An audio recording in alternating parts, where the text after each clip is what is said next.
Welcome to Manna from Heaven with Sharon Gaines Lee. God says to us in Philippians 4:19 that He would supply all of our needs according to His riches from heaven. Aren't you ready to eat? I am. Everything we need pertaining to life and godliness is wrapped up in our relationship with Christ Jesus. And He supplied everything we need to live this life. So come join me. Let's have a conversation and eat together. Hurry up. Don't miss out. Come on, come on. Hello, welcome to Manna from Heaven with Sharon Gaines Lee on Kingdom Purpose Television. And I'm so glad you joined me today. You're going to be excited about it too. Today I have with me Rebecca Wessel. She's from Trier, Germany. And I have with me Judy Webb, and she is from Pennsylvania. She's from upstate Pennsylvania. And so today we're going to talk about narcissism. I think this is a great topic to talk about, and we're going to talk about it from different aspects. Rebecca is going to talk about narcissism in the workplace. Judy's going to talk about narcissism in marriage, and I'm going to talk about narcissism in the church, because all three of those places are important, and narcissism is present in all of those on all of those sites. So we want to talk about it a little bit, and and I'm sure you can you'll be able to relate to it, and that's what we want. We want it to be relatable, and we want to discuss it because it's not something that you would normally talk about within the church, and we need to talk about it. We don't talk about it within the workplace. We just talk about whether we don't like a boss or we do, or he's so domineering, or we'll say our marriage is horrible, but we don't talk about details about it. And so we need to know how to recognize a narcissist from the very beginning, to be able to know, so we can navigate around it. So today we're going to have a calm conversation about it with Rebecca and with Judy and myself. We're going to talk about it. We're going to show you how we were affected by it and how we had to navigate around it. And so come join me and join this Manna from Heaven, Sharon Gaines Lee, with Judy and with Rebecca, talking about narcissism. So come on and join me and enjoy yourself. See you soon. Yes. Okay. Welcome to Manna from Heaven with Sharon Gaines Lee on Kingdom Purpose Television. Today I have with me Judith Webb from Pennsylvania, and I have Rebecca Wessel from Trier, Germany. Thank you, ladies, for joining me today. This is a great topic, and I love that we're addressing this because it's not usually addressed, I don't think, but we need to address narcissism. Don't you think? Yes. Yeah, I think we do, because it's all over. It's not just in the schools and our workplaces, in the churches, just like it's in families, it's everywhere. And so we need to know how, because it's going to be here for the rest of our lives, to be honest, but we need to know how to navigate around it, what to be afraid of, what to look for, what to not look for. And so I brought us together because I think we need to handle this and deal with it at the level that we're at. So thank you for joining us again today. And I'm going to start with you, Judy. Judy, tell me a little bit about your experience. Have you experienced narcissism at any point? I know that's a question. Yes. And the sad thing is, I honestly didn't know what a narcissist was until my last marriage. And I just thought, geez, finally I have someone that truly loves me. I mean, he was so attentive, and they say that they love bomb you. They do. Explain love bomb stuff. Oh my God. I was getting calls like all the time. I just need to hear your voice. And how are you doing? And oh, I just miss you so much. And back then when I started dating him, we still got our phone bills in the mail. And so the bill was so thick because of all the calls, I don't know if you remember that. They don't do it anymore, but I would have pages and pages full of calls, like all day, all night. And I was just like, wow, finally someone that really loves me and, would buy me things and take me out to dinner. And so I was just, you get blindsided because every once in a while something will happen that you're questioning. That's what I was going to ask you, Judy. Were there sort of signs when you look back? Like, what kind of signs did you see when you look back? Well, one of the things is like anytime I was with him, well, of course he was a pastor. So anytime I was with him, if someone called him, he would always tell me to be quiet. Don't say anything. And I thought that was kind of strange. I was like, well, why do Like I if have to somebody be called him on the quiet? phone? Yeah. If someone would call him on the phone, he would always tell me to be quiet. Okay. And so that, kind of hit me as a Red flag. Like, why do I have to be quiet? Or, who are you talking to that they can't know that you're with me, is what it was. And then there would be times where he would I couldn't get a hold of him, if I tried to call him. And so, that kind of stuff went on for quite a while. And then that's when someone had called me and said that he was dating 3 women in the church. And I was like, what? And this was before you were married to him or afterwards? Yeah. I mean, or before? Yes. Before. Okay. And I asked him about it, and he said that's absolutely not true, that people are jealous of him. And, that's why they're, saying the things that they were saying. And he's a man of God. I believed him. Right. I came from preaching, like my grandfather, my father, they're pastors and preachers, and I watched them growing up, and they didn't lie. So I thought, there's surely no way that a man of God is going to lie to me. Yeah. But yeah. And I see why you would think that. Didn't know your grandfather, but your dad, I knew. And he was a very, very honorable man. I mean, he's still alive, an honorable man to us. Yes. So I see why you would take that position. Right. And so everything I asked him about, he would tell me it's absolutely not true. And so I just, believed him. And it just seemed like, I had some reservations about it. And that's why I did pray about it before marrying him. And God told me not to. And I told him what God said. And he told me God did not say that. God told me we're soulmates and that we are to work in the ministry together. Yeah. And that's all I ever wanted, was someone that I could work in the ministry with. And he had no intentions of ever working in the ministry with me. That's what narcissists do. They love bomb you. They get what they want from you. They abuse you mentally, physically, spiritually, financially, so that you cannot function without them. And so, yeah, that's where he would, daily I got told how ugly I am and how fat I am and that nobody would ever want me and I'm not a good person. And it was on a daily basis. And he would say things like, you did this. And I was like, I did not. And they honestly make you feel like you're going crazy because they start blaming you for stuff or saying you said something that you absolutely know you did not say. Right. And the whole time they're doing this to you and knocking you down, they're out telling people how crazy you are. So that when the truth comes out, nobody's going to believe you because he's already laid the foundation course of how crazy you are. Right. Yeah. So people just, and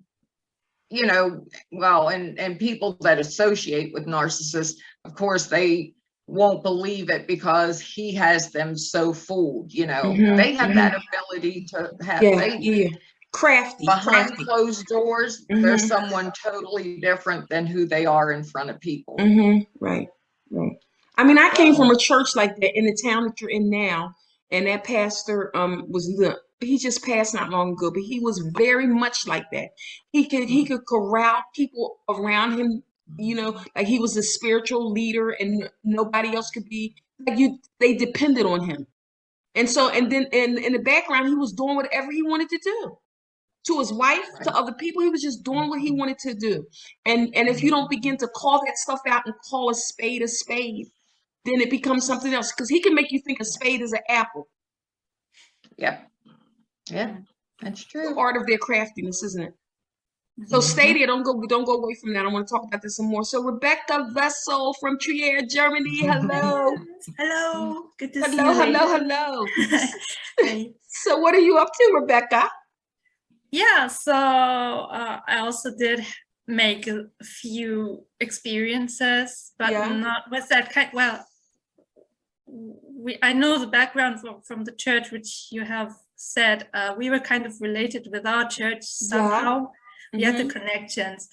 So I kind of know parts of the story.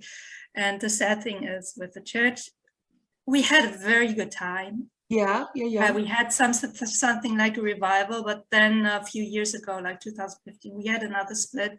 Many of the folks who wanted progress actually left because the leadership didn't care much about growth. And now we have a leadership which is kind of going backwards. And this is where we are now. But my situation I wanted to share was actually more related to work. Okay. Yes.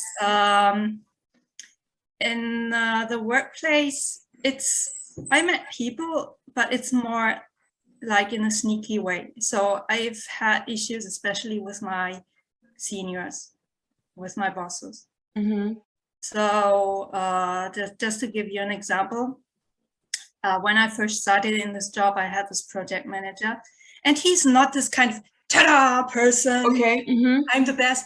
Actually, if he appears, he's stuttering. He's very kind of like insecure. And when he explains something, he switches the topic in one thought like 5 times. Like he doesn't even clearly know what he wants to say.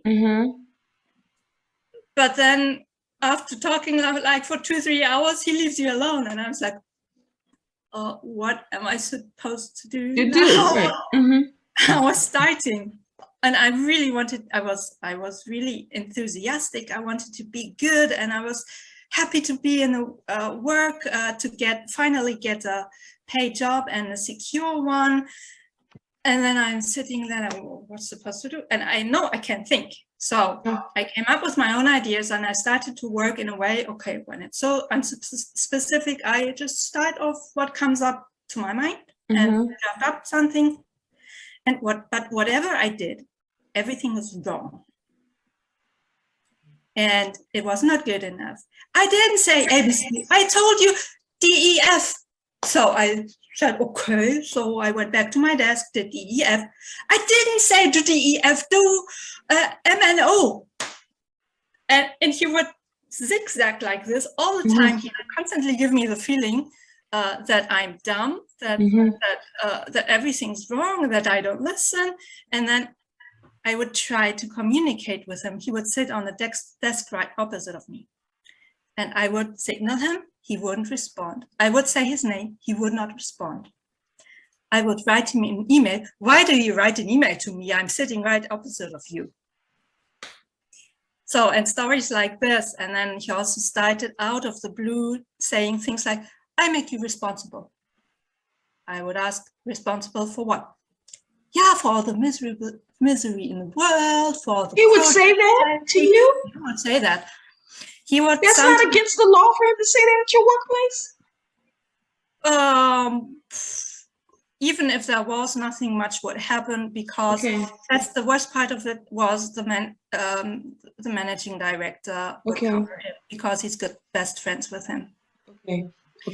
And yeah, he would yell at people. He would be very, very, very quiet most of the time. He would say a word, but then burst out screaming at people, like snapping. And after 3 years, I escalated. After a certain situation, I escalated to the managing directors and said, please put me in another department. I no longer want to work with this guy. And they are like, they didn't even listen much. They just said, and what about the project? that's all they cared about. And I said, okay, I'm going to finish this project, but then it's it. At least allow me to sit in a different office. Well, that they allowed me. So, well, after this escalation call, a few days afterwards, I actually got sick. Really? I was feeling like I was getting dizzy, and it was so strange. It was like I was drunk. That's how I felt for days. And it was awkward. I thought it was a connection, sort of, but my self-confidence and all of that was very, very low. Yeah. On the one hand, I knew I was kind of good, but I couldn't really show it. So, and I was starting to have self-doubts and all of that. And so, Rebecca, you dealt with this for 3 years. Yeah, and my colleague said, "Oh, you have such a patience. I couldn't have such a patience like you." But now I was actually wondering with myself, why did it take me so long to get out of the situation? Yeah. Rebecca, are you here? Yes, I'm back. Hey, welcome back, Becca. You were talking to us about your job and about you said you were there for 3 years. 3 years under this tyranny, right?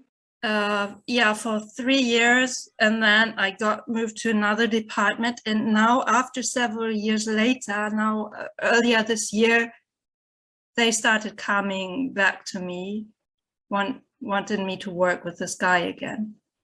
Why? Because they couldn't get anybody else to work? Yeah. So, and first he approached me, but it's like, oh, it's just a small thing. You just try to reconstruct this problem. Like, I'm having this problem with my software. Just check and test if it has the same behavior. Well, initially that was the request. And then I also got an email from the managing director, him assigning me on this to support my colleague. So I was like, okay, I cannot really say no to this. Why not, Rebecca? Because for me, and my thinking was, okay, there kind of still some sort of authority, especially when it comes from the director, like from the highest position in the company. It's like, to me, also the way I've been raised, it's been quite authoritative. And it's still kind of stuck inside of me. So I do respect those people and for the positions they're in and the responsibilities they have. So it's for them. Well, I have been learning. Meanwhile, I'm in the process of learning. I'm still not quite through yet, but I'm learning to say no. I've been learning to say no to certain people who get too demanding. It's easier if they're same level, but if a certain person has a certain rank, right, it feels like I'm feeling intimidated. So, and you know, it's very interesting, Becca. It's very, very interesting that you're saying that, because that thing of authority, I mean, it is so misused, misrepresented. It's like the same thing when, and I'll say it because I can say it, you don't have to say anything. When we were dealing with the pastor from the church in Indiana, Stanley, and he used the word, he was always that authority. You have to respond to authority and you have to honor. And that's from the word, but it can also be mishandled. And also with the word, forgiveness and trust. The forgiveness and trust have two different definitions. They do. You can trust the person. You cannot trust the person and forgive them. You know what I mean? You can honor a person. You can. You just have to. But the enemy likes to confuse it so that you think, you're in condemnation and I have to do this. Even though you have no peace to do what you're doing, you do it. And the level that we're supposed to go by is our peace level, not by what somebody's trying to convict us of.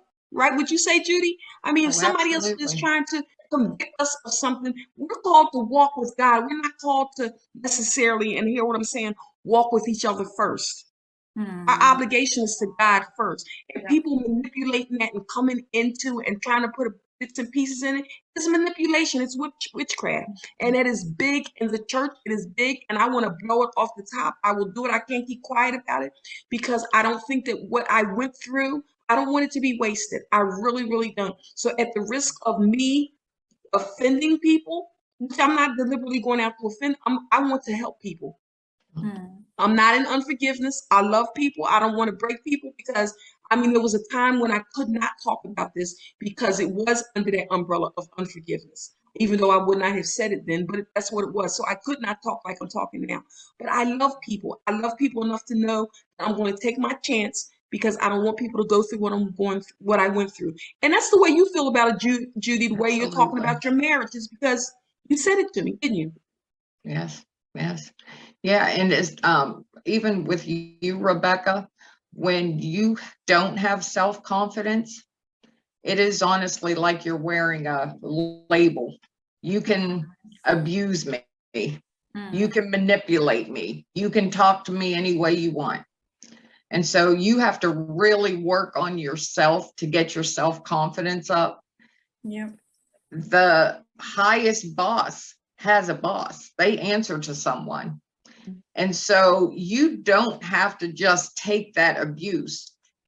And I don't know if you're praying and trusting God in this situation, but God, I've seen him do some things that, you know, people have to be careful who they're messing with. Yes. And God doesn't take it lightly when people mess with his children. He doesn't take that. I mean, just as a parent, you don't want someone messing with your child. You're going to defend that child and do all that you can to keep them from being hurt. Well, God feels the same way about you and he loves you. And so you've got to put this situation in his hands and let him deal with them.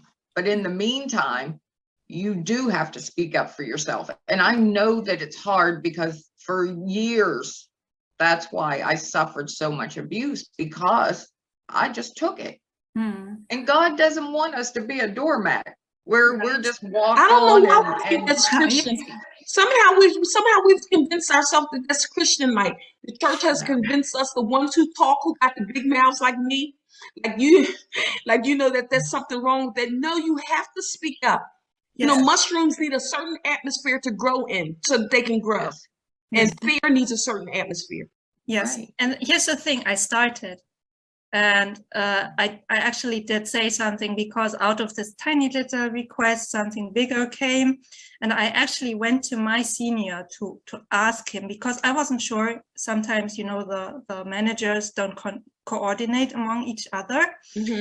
And so I went to my senior to inform him, you know, I'm having this little side project here, just for you to know. I will put so and so much time on it. So he was informed.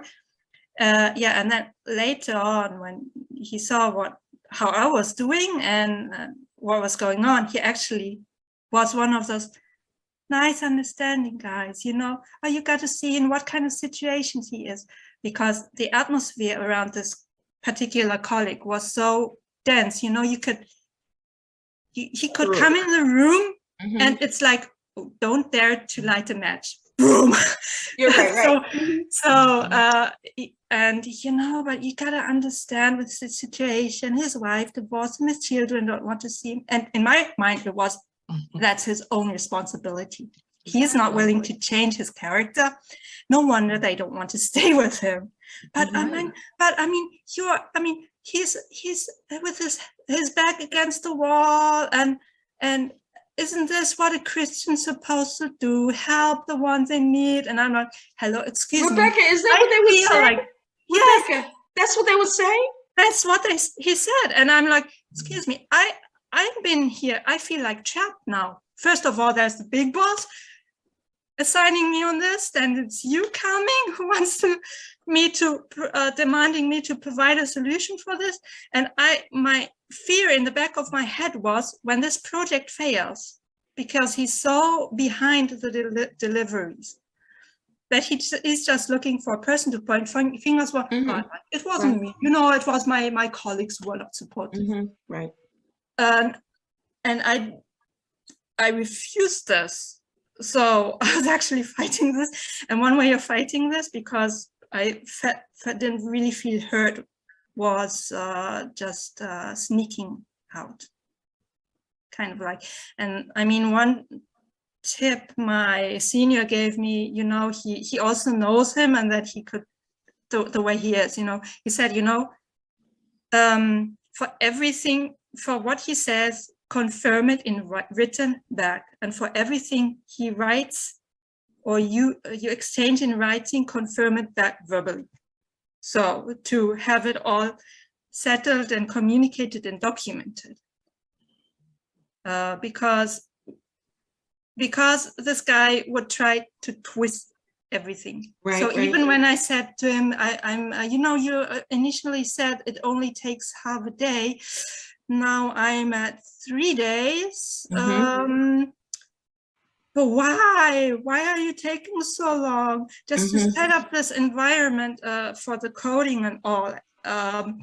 It was so badly documented, and I was trying, it was kind of like a scavenger hunt, finding all the right tools and all. But why? It just takes 5 minutes. I'm like, with this way and the tools that are provided, no way. Thank you for tuning in to Manna from Heaven with Sharon Gaines Lee. I hope you enjoyed the tapes on narcissism with Jude Webb and with Rebecca Vessel and with myself, Sharon Gaines Lee. And I mean, they were tremendous. I enjoyed the interview so much. If you want to watch it again, you can go to my YouTube page, Divinely Designed Women of Wisdom, and you can watch it as much as you like. It's free. But when you go there, you have to subscribe, like, and share.